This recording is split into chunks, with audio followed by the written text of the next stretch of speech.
Assalamualaikum warahmatullahi wabarakatuh. Salam Bapak Ibu Guru Penggerak. Perkenalkan, saya Selari Firmawati, calon guru penggerak Angkatan 9 Kabupaten Grobogan.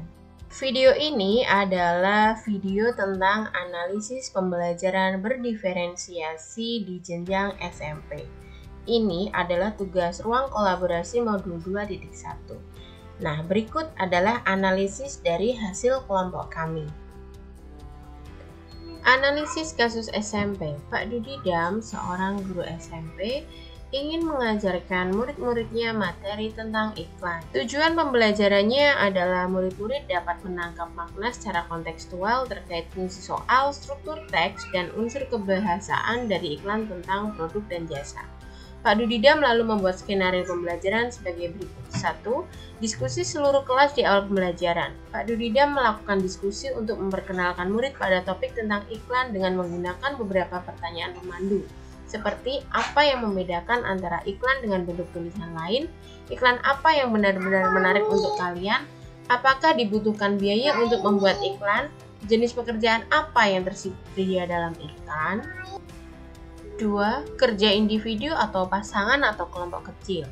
Setelah itu, Pak Dudidam meminta murid melakukan kegiatan tulis berbagi dengan pasangan lain. Secara individu, murid akan diminta menulis 3 hingga 5 iklan yang menarik bagi mereka. Mereka lalu berbagi apa yang dituliskan dengan satu teman lainnya secara berpasangan. Saat berbagi, mereka boleh menambahkan pendapat. Setiap pasangan kemudian berbagi dengan pasangan lain. Setelah itu, Pak Dudidam melakukan diskusi dengan seluruh kelas. Ia akan menggunakan daftar iklan yang ditulis oleh masing-masing kelompok sebagai contoh. Kemudian membahasnya dengan menekankan pada target audiens sasaran, pesan utama, mengapa beberapa iklan lebih efektif daripada yang lain. Pak Dudidam lalu memperjelas konsep dan istilah periklanan sesuai kebutuhan.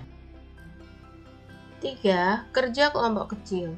Murid akan diminta untuk membentuk kelompok yang terdiri dari 4-5 orang untuk mendiskusikan kelebihan dan kekurangan berbagai jenis iklan. Setiap kelompok akan diberi selembar kertas dan bekerja di meja mereka. Setiap lembar kerja grafik memiliki T-chart untuk menuliskan kelebihan dan kekurangan untuk jenis iklan tertentu, misalnya radio, TV, internet, media cetak, ataupun billboard. Setiap kelompok akan melakukan brainstorming dan mencatat 2 kelebihan dan 2 kekurangan dari jenis iklan tertentu. Dengan menggunakan isyarat yang diberikan guru, setiap kelompok kemudian pindah ke meja kelompok lain. Mereka membaca masukan yang telah mereka tulis sebelumnya dan menambahkan 2 kelebihan dan kekurangan lagi.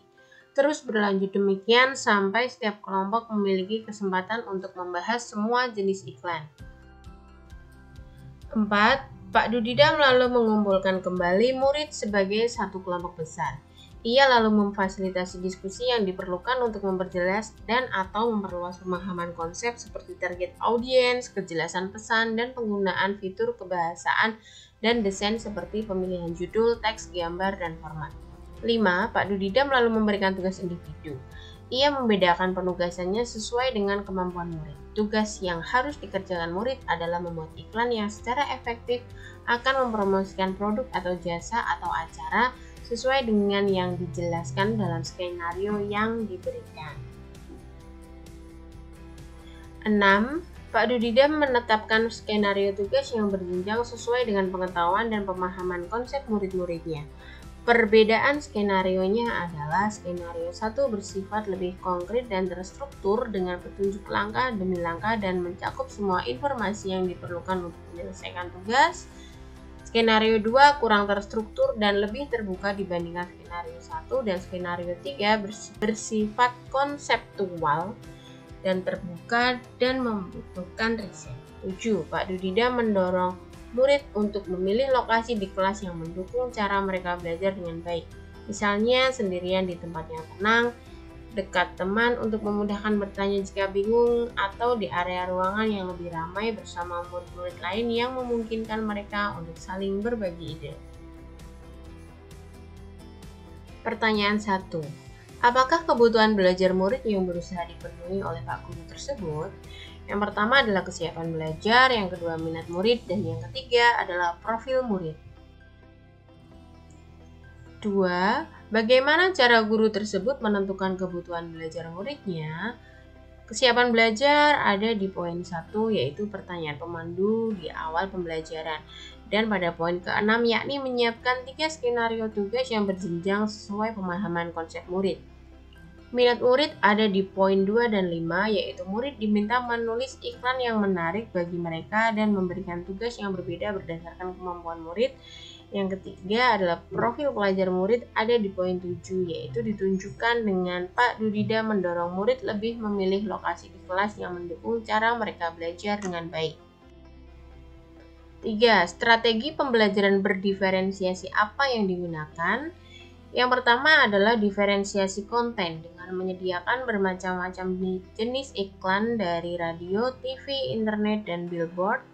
Yang kedua ada diferensiasi proses, di mana Pak Dudida meminta menulis iklan 3-5 iklan yang menarik bagi murid, mengadakan kegiatan baik yang bersifat individu, berpasangan maupun dalam kelompok kecil.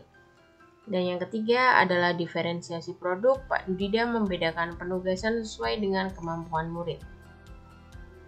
4. Bagaimana guru tersebut melakukan penilaian? Penilaian yang dilakukan Pak Dudida adalah assessment for learning. Penilaian dilakukan selama proses pembelajaran, yaitu melalui kegiatan individu, kelompok, dan dilanjutkan diskusi serta umpan balik dari Pak Dudida. Proses penilaiannya ada pada skenario poin 1 menanya dan poin 2-4 berdiskusi. Ini merupakan penilaian formatif yang dilakukan Pak Dudida. Yang kedua ada assessment of learning, di mana penilaian dilakukan Pak Dudida dengan memberikan tugas individu membuat iklan sesuai dengan skenario tugas yang berjenjang sesuai dengan pengetahuan dan pemahaman konsep murid-muridnya. Sekian video ruang kolaborasi dari kelompok 1 tentang pembelajaran berdiferensiasi. Semoga bermanfaat. Terima kasih. Salam guru penggerak. Tergerak, bergerak, menggerakkan.